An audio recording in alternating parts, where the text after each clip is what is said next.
Having virtually invented modern linguistics by the age of 30, Chomsky joined the gathering swell of protest in the 60s. I'm Noam Chomsky. I'm on the faculty at MIT, and I've been getting more and more heavily involved in anti-war activities for the last few years.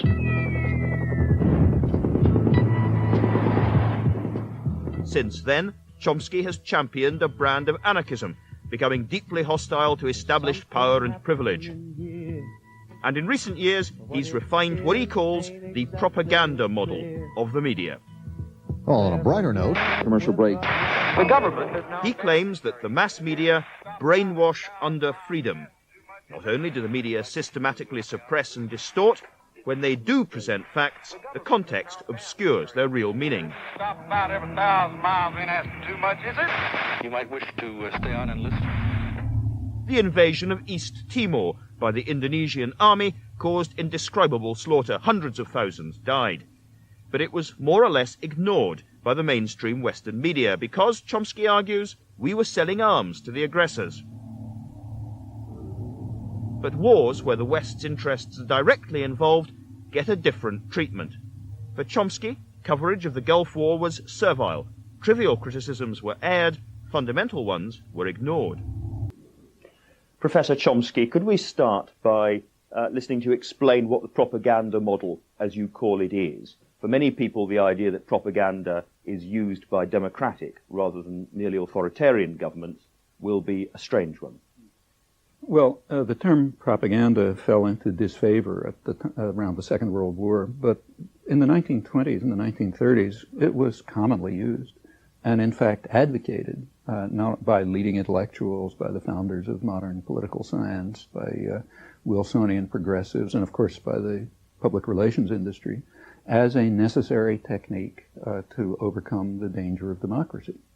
The institutional structure of the media is quite straightforward. We're talking about the United States, but it's not very different elsewhere. The major, there are sectors, but the agenda-setting media, the ones that sort of set the framework for everyone else, like the New York Times and the Washington Post and so on, these are major corporations, parts of even bigger conglomerates. Like other corporate institutions, they have a product and a market. Their market is advertisers, that is, other businesses.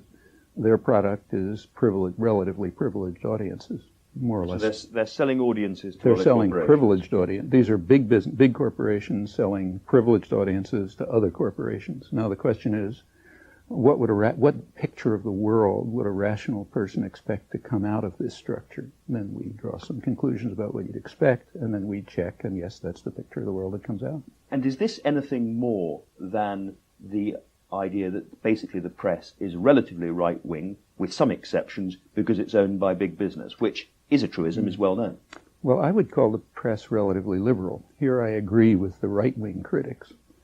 So especially the New York Times and the Washington Post, which are called, without a trace of irony, the New York Times is called the establishment left in, say, major foreign policy journals. And that's correct, but what's not recognized is that the role of the liberal intellectual establishment is to set very sharp bounds on how far you can go.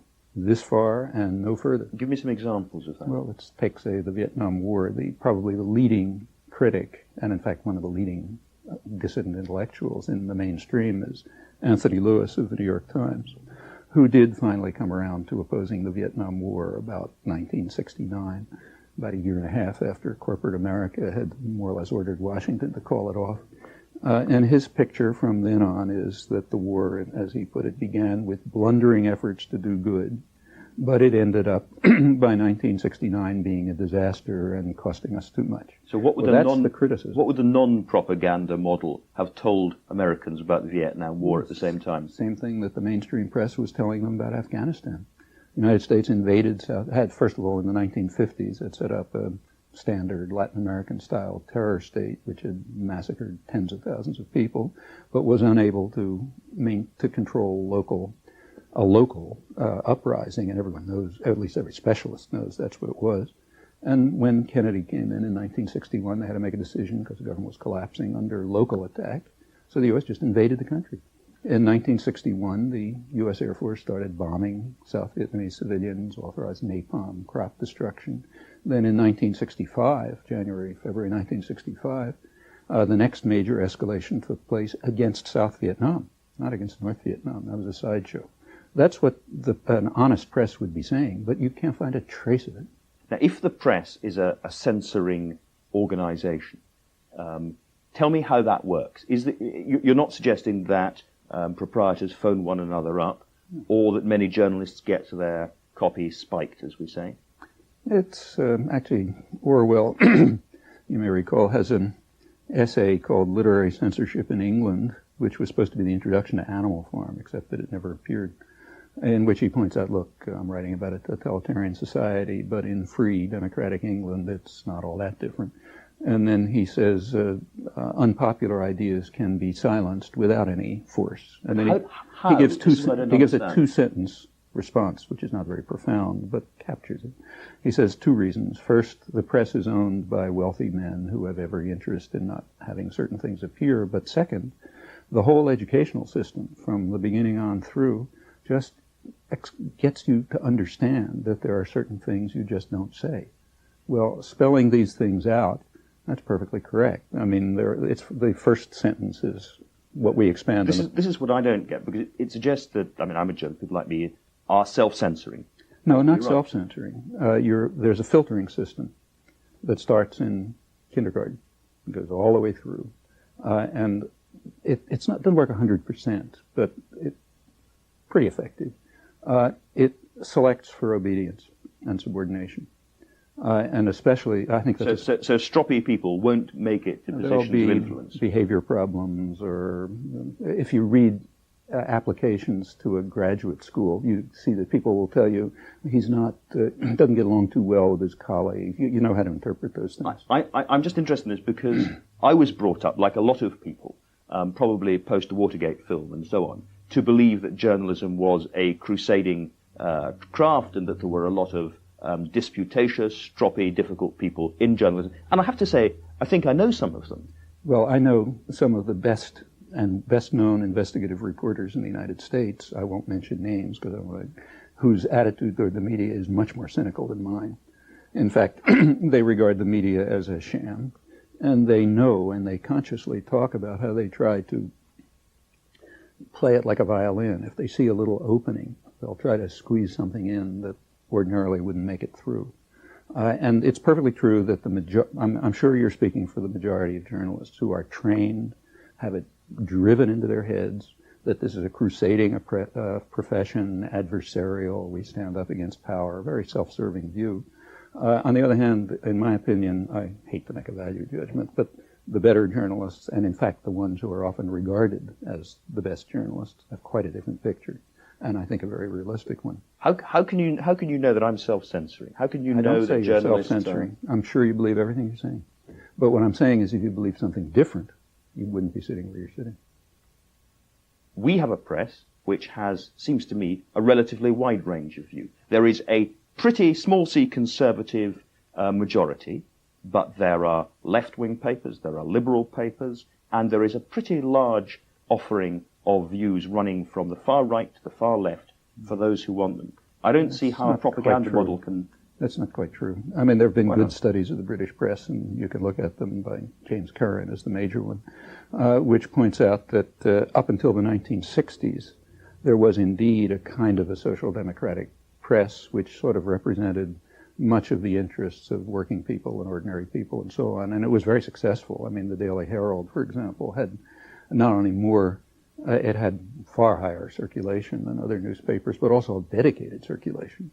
Furthermore, the tabloids at that time, the Mirror and the Sun, were kind of labor-based. Mm-hmm. By the 60s, that was all gone. And it disappeared under the pressure of capital resources. What was left was overwhelmingly the sort of center-to-right press with some dissidents. It's true. I mean, we've got, I would say, a couple of large circulation newspapers which are left of centre, and which are putting in neo-Keynesian views which you'd call the elites are strongly hostile to. It's interesting that you call neo-Keynesian left of centre. I'd just call it straight centre. I mean, left of centre is a value term, doesn't mean anything. Sure, you can. But there are extremely good journalists in England. A number of them, they write very honestly and very good material. A lot of what they write couldn't appear here. On the other hand, if you look at the question overall, I don't think you're going to find a big difference. And the few, there aren't many studies of the British press, but the few that there are have found pretty much the same results, and I think the better journalists will tell you that. In fact, what you have to do is check it out in cases. So let's take, say, what I just mentioned, the Vietnam War. The British press did not have the kind of stake in the Vietnam War that the American press did, because they weren't fighting it. Just check sometime and find out how many times you can find the American war in Vietnam described as a U.S. attack against South Vietnam, beginning clearly with outright aggression in 1961 and escalating to massive aggression in 65.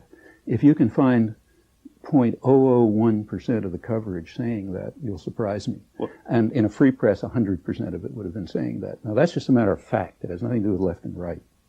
Let me come up to a more modern war, which was the Gulf War, which, again, looking at the press in Britain and watching television, including some American television, I was very, very well aware of the anti-Gulf War dissidents, the no blood for oil campaign. That's not the anti-Gulf. That's not the dissidents. No blood for oil isn't the dissidents? Saddam Hussein's attack on Kuwait took place on August 2nd. Within a few days, the great fear in Washington was that Saddam Hussein was going to withdraw and leave a puppet government, which would be pretty much what the U.S. had just done in Panama. The U.S. and Britain, therefore, moved very quickly to try to undercut the danger of withdrawal. By late August, negotiation offers were coming from Iraq, calling for a negotiated Iraqi withdrawal. The press wouldn't publish them here. It never published them in England. It did leak, however. There was a great debate about whether there should have been a negotiated settlement. No, there was not a debate. There was a debate about whether you should continue with sanctions, which is a different question. Because the fact of the matter is we have good evidence that by mid or late August, the sanctions had already worked. Because these stories were coming from high American officials in the State Department, former American officials like Richard Helm.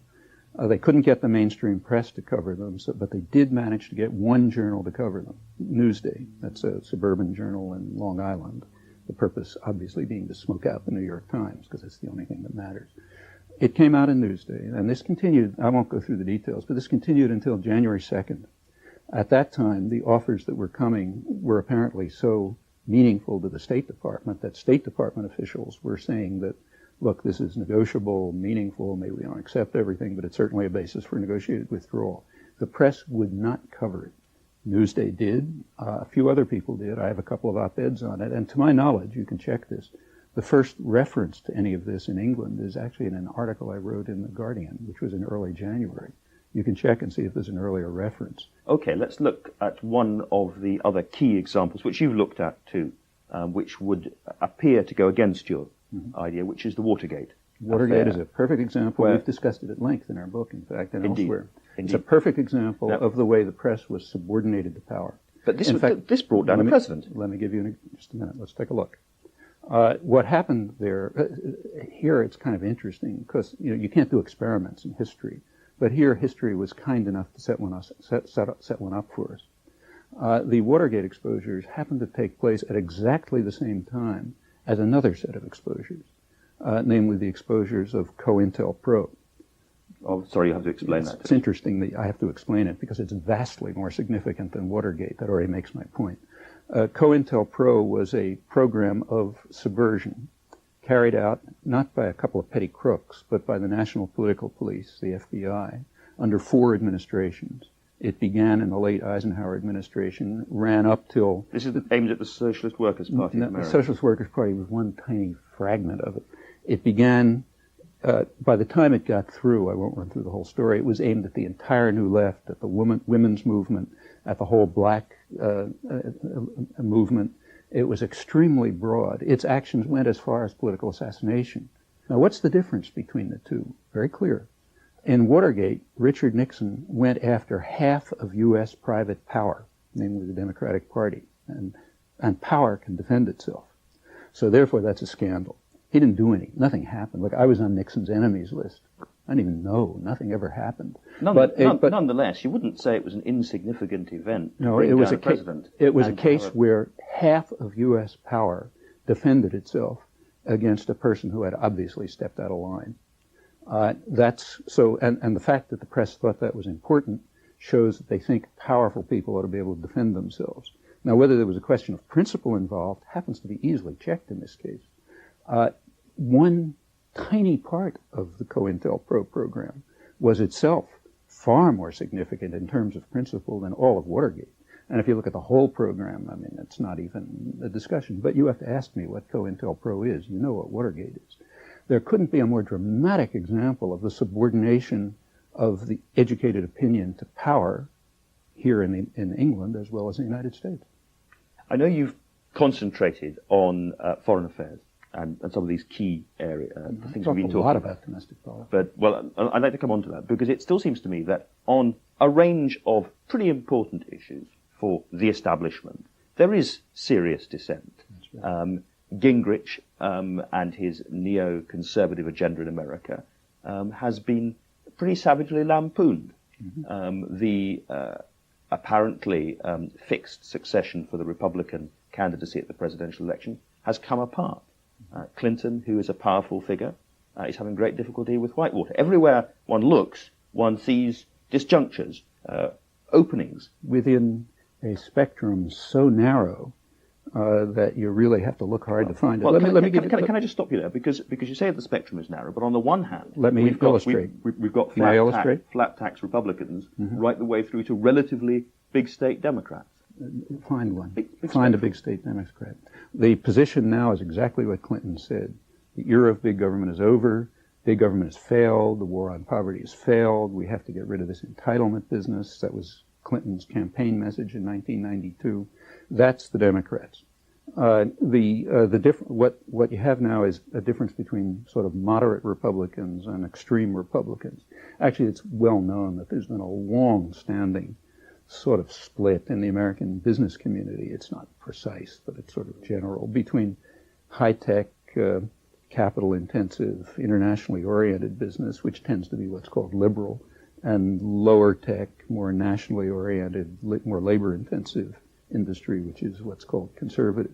Now, between those sectors, there have been differences. And in fact, if you take a look at American politics, it oscillates pretty much between those limits. There's good work on this, incidentally. The person who's done the most extensive work is Thomas Ferguson, who's a political scientist. One more example, which will have some resonance in Britain and Europe, is the great argument over the North American Free Trade Association, the NAFTA argument, where That's an interesting one. If there is something which one could describe as a global opposition movement, that is trade union, environmental, community-based, then it was certainly present in the anti-NAFTA.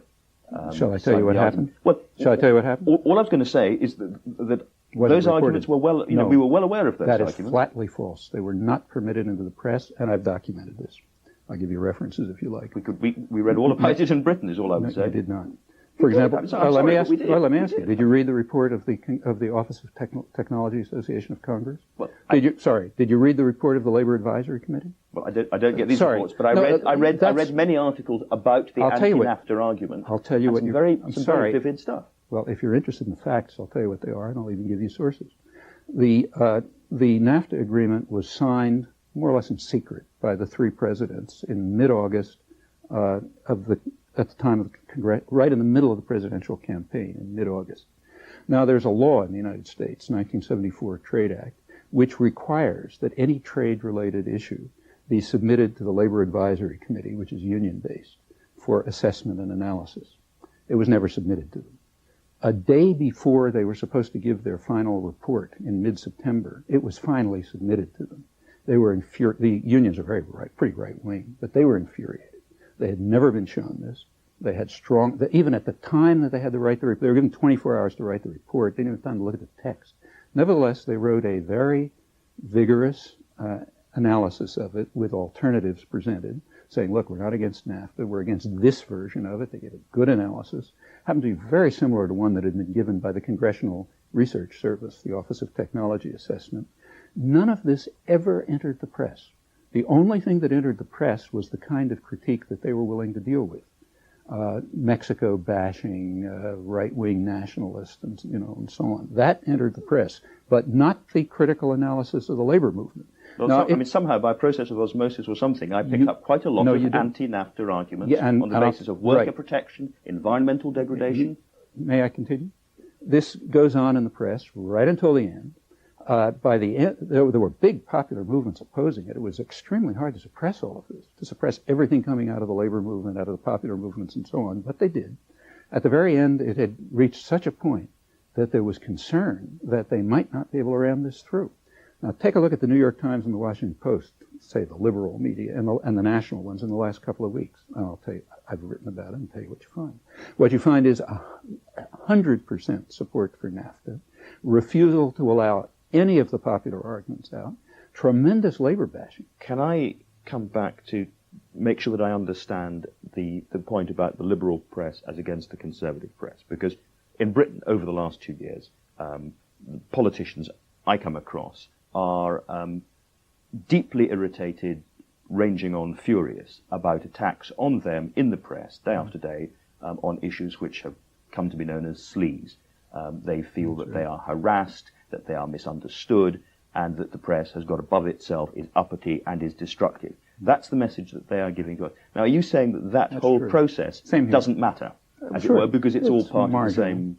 I mean, when the press, the same thing is true here. When the press focuses on the sex lives of politicians, reach for your pocket and see who's pulling out your wallet. I mean, because those are not the issues that matter to people. I mean, they're very marginal interests. The issues that matter to people are somewhere else. So as soon as you hear, the press and presidential candidates and so on talking about values, as I say, put your hand on your wallet. And you know that something else has happened. But it's been much more than, certainly with us, it's been much more than bed hopping. It's also been about taking money. Corruption, it's been about the corporations paying for corruption. for corrupt judges, fine topic. Corrupt parties. Corrupt parties. Big business is not in favor of corruption. And if the press focuses on corruption, Fortune magazine will be quite happy. They don't care about that. They don't want the society to be corrupt. They want it to be run in their interest. That's a different thing. Corruption interferes with that. So, for example, when I just happened to come back from India, the Bank of India released an estimate. Economists there tell me it's low, that a third of the economy is black, meaning mostly rich businessmen not paying their taxes. Well, that makes the press, because in fact, certainly transnationals don't like it. They want the system to be run without corruption, robbery, bribes, and so on, just pouring money into their pockets. So yes, that's a fine topic for the press. On the other hand, the topics I've talked about are not fine topics because they're much too significant. What would a press be like, do you think, without the propaganda model? What would we be reading in the papers that we don't read about now? I've just given a dozen examples. On every example that, incidentally, you've picked, I haven't picked. I mean, I could pick my own, but I'm happy to let you pick them. On every one of those examples, I think you can demonstrate that there's been a severe distortion of what the facts of the matter are. This has nothing to do with left and right, as I've been stressing, and it has left the population pretty confused and marginalized. A free press would just tell you the truth.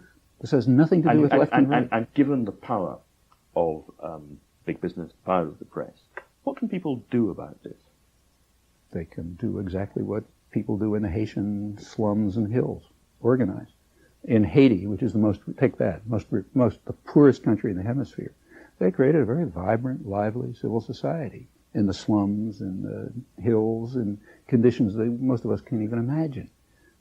We can do the same much more easily. You've got community activists in America. Yes, you've got I'm not talking about the so-called communitarian movement, but I'm talking about the local community activists and writers all over the place. All over the place. Take, say, a city like Boston. And the way all sorts of people, they don't even know of each other's existence. There's a very large number of them. In fact, one of the things I do constantly is run around the country giving talks. One of my main purposes, and the purpose of the people who invite me, is to bring together people in that area who are working on the same things and don't know of each other's existence, because the resources are so scattered and the means of communication are so marginal that there isn't just much they can do about it. Now, there are plenty of things that are happening. So take, say, community-based radio, which is sort of outside the system. I was going to ask you about that and about the Internet, which has certainly got pretty open access at the moment. Well, the Internet like most technology, is a very double-edged sword. It has, like any technology, including printing, it has a liberatory potential, but it also has a repressive potential. And there's a battle going on about which way it's going to go, as there was for radio and television and so on. About ownership and advertising. Right, and about just what's going to be in it and who's going to have access to it. Remember, incidentally, that the Internet is an elite operation. Most of the population of the world has never even made a phone call, so that's certainly not on the Internet. Nevertheless, it does have democratizing potential.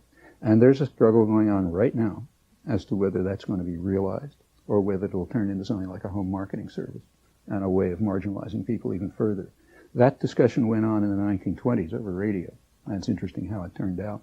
It went on over television, it's now going on over the Internet. And that's a matter of popular struggle. Look, we don't live the way we did 200 years ago or even 30 years ago. There's been a lot of progress. It hasn't been gifts from above. It's been the result of people getting together and refusing to accept the dictates of authoritarian institutions. And there's no reason to think that that's over. You've been portrayed, and some would say occasionally portrayed yourself as a kind of lonely, dissident voice. You clearly don't feel lonely at all. I say nothing like that. I certainly do not portray myself that way. I can't begin to accept a fraction of the invitations from around the country. I'm scheduled 2 years in advance. And at that, I'm only selecting a fraction of them. And you're speaking to big huge audiences. And these are not elite intellectuals either. These are mostly popular audiences. I probably spend 20 or 30 hours a week just answering letters from people all over the country and the world. I wish I felt a little more lonely. I don't. Of course, I'm not on NPR. I wouldn't be in the mainstream media, but I wouldn't expect that.